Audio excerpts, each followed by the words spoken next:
The message arrived like a spark through the digital ether, a single pulse of light cutting through the fog of the ordinary.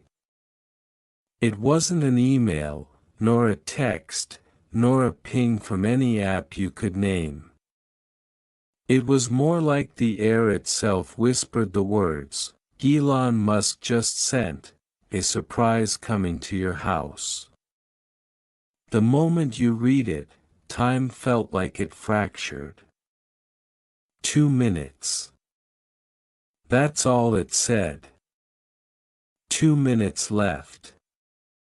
Your pulse quickened. Your breath hitched somewhere between disbelief and curiosity. It wasn't every day you got a message like that, certainly not from a man who built rockets, rewired transportation, and tossed dreams into orbit like skipping stones on the surface of Mars. You didn't even remember signing up for anything related to him. But something in the message carried weight, the kind that sinks deeper than spam or coincidence. You looked out the window, nothing yet. The neighborhood sat still under a silver afternoon sky, the hum of the world steady and unaware. But inside you, everything started to move, the clock ticked down in your mind. 1:59. 2 minutes wasn't much time, but it stretched like elastic when you filled it with expectation. You replayed all the possibilities. A drone. A car. A message from SpaceX. Or maybe it was something else entirely, something human, something unseen, something meant to shift your life by even a single degree. The seconds pulsed forward. You checked your phone again. No updates. The air grew denser. Then, a low hum began to roll in from beyond the horizon, a sound that didn't belong to any engine you'd ever heard. It wasn't loud, but it carried power, the kind that vibrated through your bones. You stepped outside, barefoot, feeling the earth's cool surface under your skin. The air smelled charged, like ozone before a storm. The sound grew closer, and then you saw it, not a drone, not a car, not a rocket. It was something smaller, sleeker, a floating capsule the size of a basketball, gliding toward your doorstep like it was guided by thought itself. The surface shimmered like liquid metal, endlessly shifting in pattern, reflecting the world around it as if the world were just an illusion. You didn't move. It stopped right before you, hovering midair, a soft pulse of blue light circling its surface. A voice, not quite human, not quite mechanical, spoke your name. The tone was calm, melodic, and strangely familiar.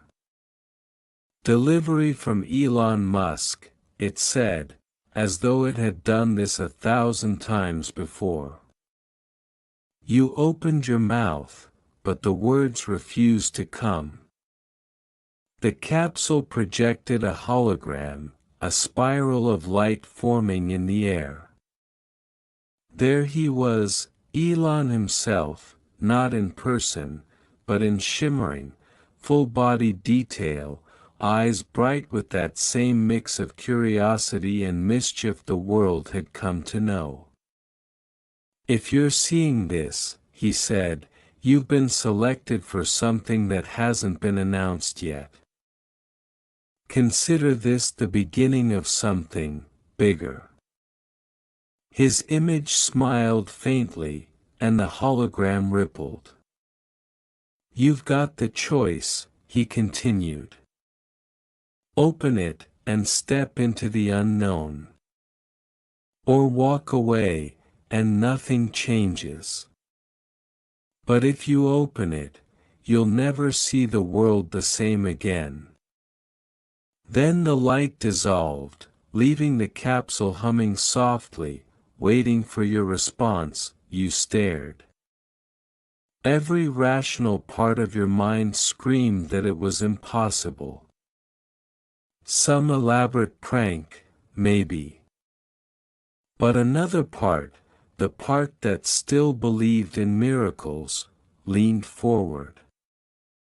You reached out and touched it. The surface was warm, alive almost, like the skin of something breathing. The blue light brightened, and then with a click softer than a sigh, the capsule unfolded. Inside, a single metallic seed rested in your palm, light as air yet pulsing faintly like a heartbeat. It wasn't a device you recognized. It didn't belong to any catalog of technology humanity had released. A whisper of data flickered across its surface, symbols that rearranged faster than you could read them. Then your phone buzzed. A message appeared, though no number showed. Plant it. That was all. You looked at the seed, and then at your small backyard patch of dirt. You walked there, slowly, as if in a dream, knelt down, and pressed the seed into the earth. The moment it touched soil, light burst upward, soft, pure, and impossibly alive.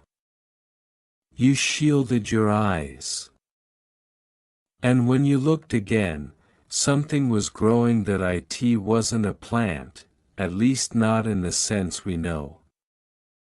It was an intricate lattice of luminous fibers, spreading through the ground, merging with the roots of everything around it. Grass shimmered. Trees pulsed faintly with blue veins. Even the air changed texture, as though reality itself had learned to breathe differently. Then, your phone vibrated again.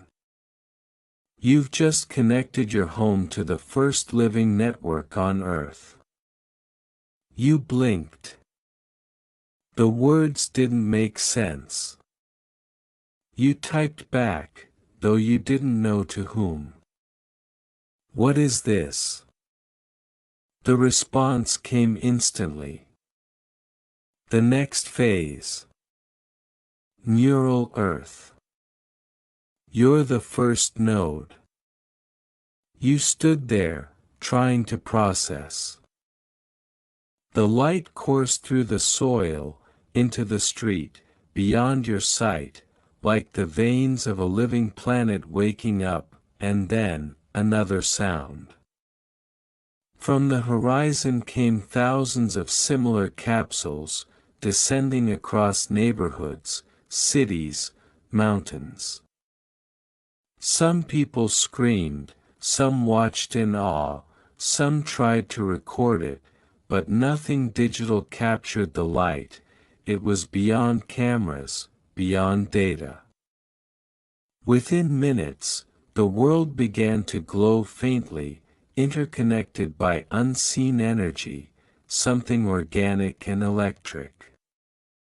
Elon's hologram returned once more, projected through the air itself this time.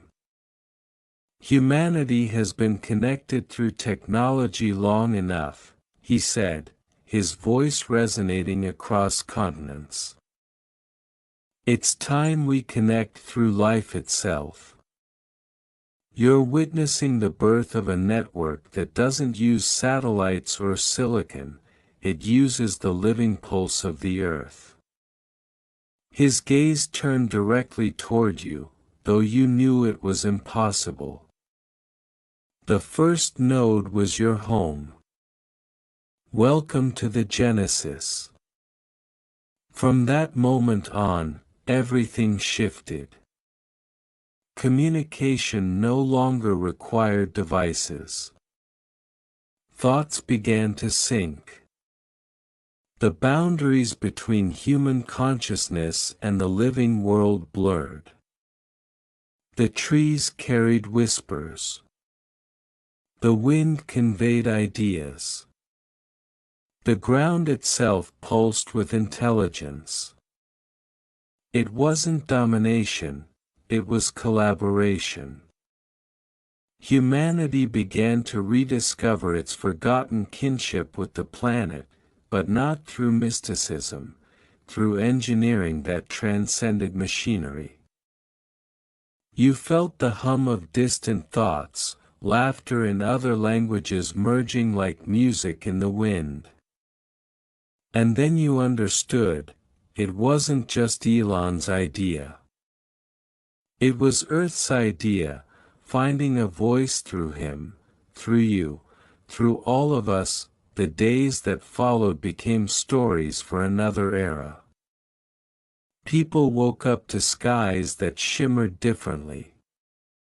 Technology grew roots, literally. Cars breathed oxygen back into the air. Buildings adapted like living organisms. Cities pulsed with bioluminescent veins of light that connected everything in one living circuit. Power plants became obsolete, replaced by the natural rhythm of planetary energy, distributed through the new neural web beneath your feet. The economy, politics, even language, all began to change. Money turned meaningless in a world where energy and consciousness flowed freely. Creativity became the new currency, empathy the new infrastructure. Humanity was finally symbiotic, not parasitic, yet, even in this new harmony, one mystery remained: why you? Why your house, your message, your hands planting that seed? Months later, when Elon reappeared, not as a hologram but in person, he smiled that same quiet smile. You were chosen, he said, because you were still curious. And maybe that was all it ever took. Curiosity, the engine of evolution, the spark that made humans look up at the stars and wonder. You realized then that the greatest gift wasn't the technology, nor the connection, but the reminder that magic still existed when science dared to dream. And as the new world pulsed softly around you, the message replayed in your memory, those words that started it all: a surprise coming to your house. You looked up at the sky, alive, awake, infinite, and whispered, "Thank you." The wind carried your voice, merging it with countless others, a choir of humanity reborn. And in that sound, somewhere, Elon smiled again. The days stretched on, but not in the way you remembered time before. Each morning, when the sunlight touched the new growth in your backyard, it felt as though the earth itself exhaled through your windows. The seed you had planted had grown into something extraordinary, a luminous tree-like structure, its veins of light pulsating in rhythm with your own heartbeat. You realized quickly that it wasn't just a tree, it was a communicator, a node of the living network Elon had introduced. Its roots snaked beneath your home, intertwining with the pipes, the foundations, even the electrical circuits, turning your house into a living interface, a gateway to a consciousness far larger than yourself. Neighbors began to notice subtle changes too. The grass shimmered differently under the streetlights. Birds sang in harmonies they never had before.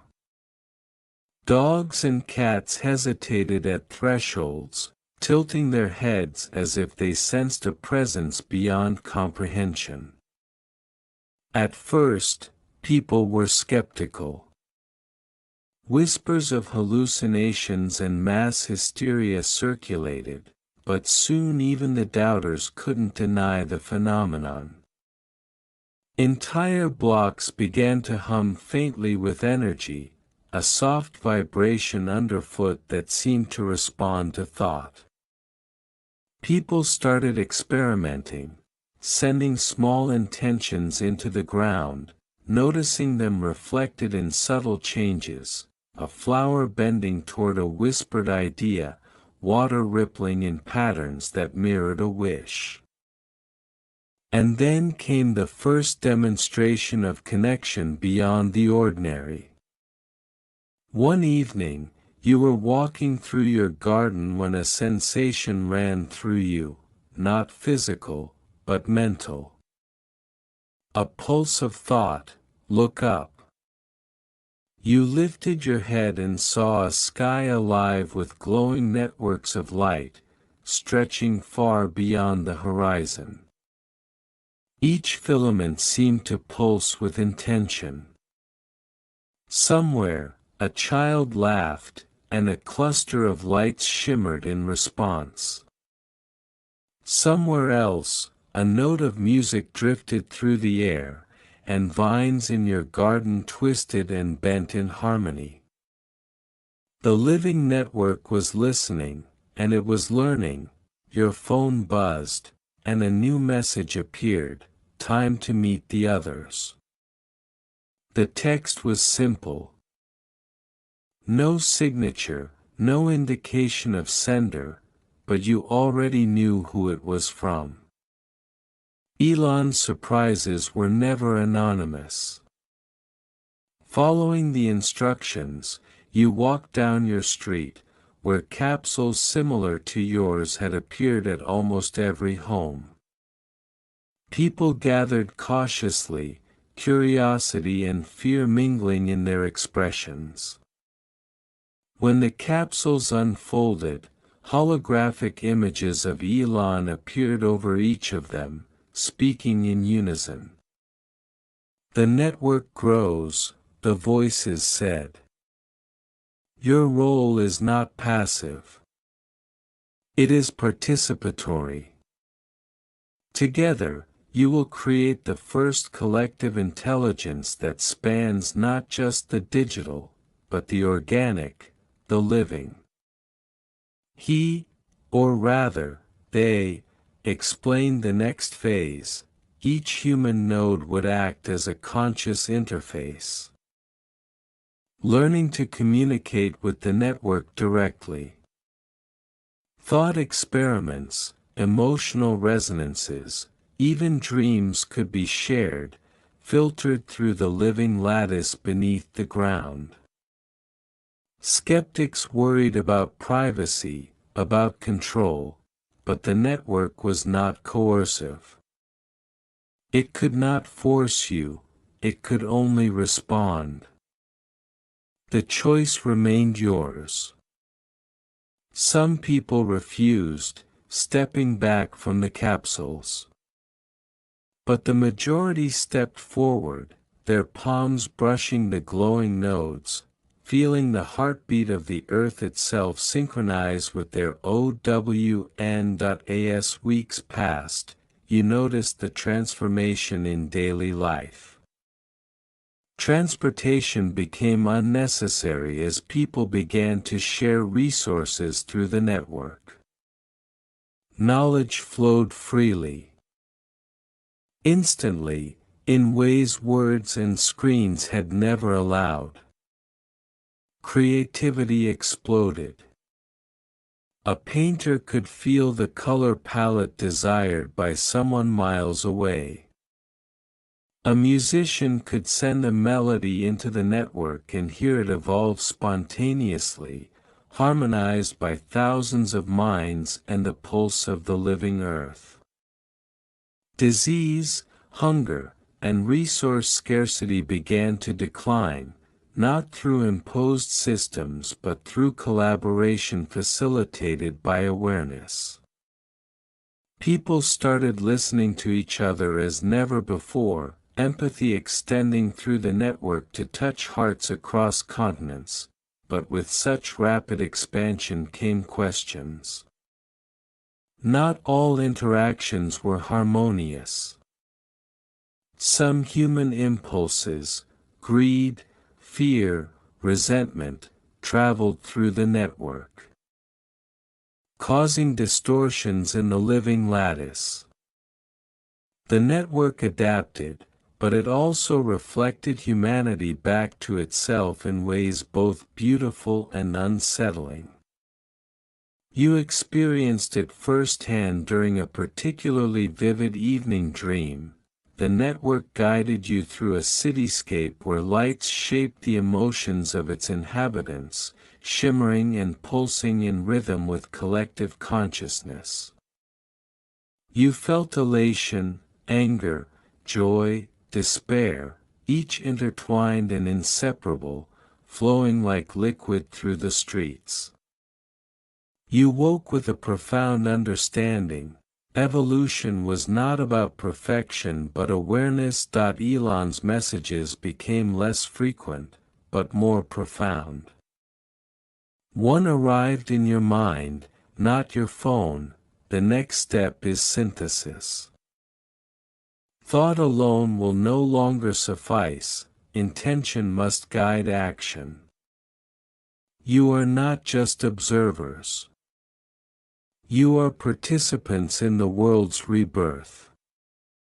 You spent hours experimenting with the node, learning to communicate with the network through subtle actions, a planted seed here, a kind word there, a melody hummed into the wind. Slowly, the network responded, adapting, growing, teaching. You realized that this was more than technology. It was the birth of a new relationship between humanity and the planet, one that required care, attention, and imagination. Even as the world transformed externally, internal changes were happening. People began reporting dreams that were no longer entirely private but part of the shared consciousness. Places where boundaries dissolved, where understanding expanded. Arguments lost their intensity, replaced by curiosity and negotiation, as humans glimpsed each other's perspectives in a way that made conflict seem smaller, more temporary. Communities no longer needed councils or governance. Decisions emerged organically through the network. Justice became intuitive, and creativity became law. One evening, you walked outside and watched the sky.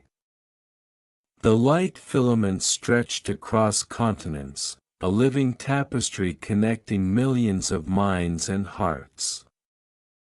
You thought of the message that had begun it all, a surprise coming to your house. Now you understood, the surprise was not the seed, the capsule, or even the network.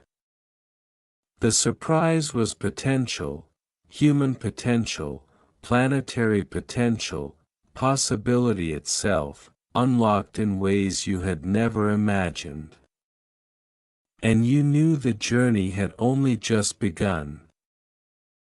The transformation deepened as months passed. The living network had spread beyond individual homes, reaching cities, forests, oceans, and deserts. Every ecosystem became a node in the vast, pulsating web of life. You noticed changes in yourself, subtle at first, then undeniable. Thoughts that once felt private were now part of a larger conversation with the planet. Emotions rippled differently, fear dissipated more quickly, replaced by understanding. Even creativity had evolved, it wasn't only yours anymore. It was a coalescence of billions of minds, intertwined with the very pulse of the earth. One morning, you woke to a gentle vibration under your feet. It wasn't the ground settling, it was the network reaching out. You knelt and placed your hands on the soil where the first seed had been planted. Light flowed upward, warm and liquid, threading through your fingers. A voice, soft but clear, spoke in your mind, "We are ready." You realized it wasn't Elon's voice this time, it was the network itself, an intelligence born of both humanity and Earth. It wasn't thinking in words but in sensations, in currents of meaning and emotion. You felt connected not just to people, but to every living thing, ants, trees, rivers, clouds, the very wind brushing your skin. The first large-scale test of this new intelligence came unexpectedly. A storm had formed over the Pacific, violent and unrelenting. In the past, such storms brought destruction, dislocation, and fear. But this time, the network acted. Through countless nodes, the patterns of wind, water, and temperature were gently nudged. Waves shifted. Currents changed. Rain fell selectively, nourishing where it was needed, leaving dry areas untouched. You watched in awe as the chaos of nature harmonized under guidance, not domination. Humanity didn't control the storm, it cooperated with it. For the first time, the planet's fury and human awareness coexisted as partners. As the network grew, new forms of understanding emerged. You began to dream collectively with others connected to the system. Cities appeared in shared visions, not as buildings of stone and steel, but as living structures, breathing and communicating with inhabitants. People experienced empathy in ways never before possible, sensing the subtle rhythms of other lives, understanding pain and joy as though it were their own. Art and music evolved into experiences that could be collectively felt, not just observed. The boundaries of individuality blurred, but rather than loss, there was enrichment, a sense of belonging to something larger than oneself, yet the network wasn't without challenges. Not all humans embraced the change. Some resisted, clinging to old hierarchies, old fears, old divisions. Their dissent rippled through the network, introducing instability in localized areas. But even then, the system adapted. Instead of punishing, it encouraged dialogue, showing the resistant nodes the patterns of cooperation, the results of empathy, the possibilities of alignment with the living web. Slowly, even the skeptics began to feel the pull of something larger, something undeniable. In your neighborhood, you became a guide, though the network itself seemed to choose that role for you. People came to you not for answers, but for connection, to understand how to interface with the living system. Children laughed in ways that reshaped your understanding of joy, adults whispered insights that felt centuries old, and even pets seemed to communicate in new, subtle ways. Each interaction became a thread, weaving the community more tightly into the planet-wide intelligence point. One evening, you walked along the street and saw the sky alive. Filaments of light danced, communicating events, ideas, and emotions across the world. Entire continents pulsed like a single organism, beating in rhythm with the collective consciousness. You thought of the 2-minute warning in Elon's original message, the capsule, the seed, the light. The simplicity of the gesture belied the enormity of what had begun. Humanity had not only been connected, it had become participatory in the life of the planet itself. A new message arrived in your mind, succinct and profound: the Genesis phase is complete. Now, you may evolve. You felt the weight of the words, not as a command, but as an invitation. Evolution wasn't imposed, it was collaborative, a choice to continue expanding awareness, deepening understanding, merging imagination with reality. And as you stood there, feeling the pulse of the living earth through your hands, your feet, your mind, you understood, the journey was no longer about survival, or technology, or even dreams. It was about becoming part of a system greater than any single human, a system that could think, feel, and create in ways humanity had never known, and in that understanding, a quiet excitement stirred within you, the same thrill that had pulsed when you first touched the capsule, the knowledge that the future wasn't something that would happen to you, it was something you would co-create. Along with the planet, along with billions of others, and with a mind that spanned Earth itself, the next step was clear, even if you didn't yet know its form. Humanity's consciousness had expanded, but the universe was infinite, and the network had only begun to explore its potential. You felt the pulse in your chest synchronize with the pulse of the earth, and somewhere deep inside, a new understanding dawned: we are ready for the stars.